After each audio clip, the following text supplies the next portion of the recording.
पन्हाळा तालुक्यातील दानेवाडी परिसरात विनापरवाना राजरोस वृक्षतोड झाली आहे। त्याबाबत प्रसार माध्यमांनी माहिती देऊनही पन्हाळा वनविभाग संबंधितांवर कारवाई करण्याऐवजी माध्यमांची दिशाभूल करण्याचा प्रयत्न करत आहे। त्यामुळे पन्हाळा इथल्या वनपरिक्षेत्र कार्यालयाचे अधिकारी आणि कर्मचाऱ्यांच्या भूमिकेवर प्रश्नचिन्ह निर्माण झालंय। पन्हाळा तालुक्यातील दानेवाडी इथल्या जाफळे फाट्याजवळ असलेल्या शेतामध्ये निलगिरीची वृक्षतोड करण्यात आली आहे। या वृक्षतोडीची कोणतीच परवानगी वनविभागाकडून घेतलेली नाही। ही बाब पन्हाळा इथल्या वनपरिक्षेत्र कार्यालयाला कळवल्यावर कार्यालयानं दिशाभूल करणारं उत्तर पत्रकारांना दिलं। त्या क्षेत्रातील झाडं तोडण्याची परवानगी संबंधितांनी घेतल्याची दिशाभूल वनविभागानं केली।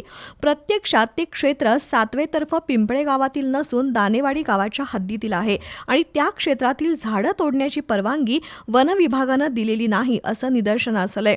दुसरीकडे पन्हाळा परिक्षेत्र कार्यालयानंही याबाबत सुरुवातीला उडवाउडवीची उत्तरं दिली आणि याबाबत सविस्तर माहिती दिल्यानंतर त्या क्षेत्रातील वृक्षतोड विनापरवाना झाली असून या प्रकरणी संबंधितांवर कारवाई करू असा खुलासा उत्तर पन्हाळा वनपरिक्षेत्र कार्यालयाचे अधिकारी अजित माळी यांनी केला। दानेवाडी येथील गट नंबर 251 मध्ये निलगिरी या वृक्षाची अवैध वृक्षतोड झाल्याचे निदर्शनास आलेले आहे। तर त्यांनी या कार्यालयाकडून कोणती परमिशन न घेता वृक्षतोड केलेली आहे।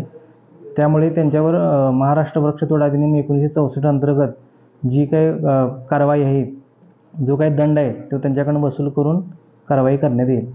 वास्तविक एखाद्या व्यक्तीला वृक्षतोड करण्यासाठी परवानगी द्यायची असल्यास त्या ठिकाणी येत्या पावसाळ्यापर्यंत किमान एका झाडाच्या मोबदल्यात 5 झाडं लावण्यात यावी असा नियम आहे। परंतु हा नियम कोणीच पाळताना दिसून येत नाही आणि वन विभागाचंही त्याकडे दुर्लक्ष झाल्याचं आढळलंय।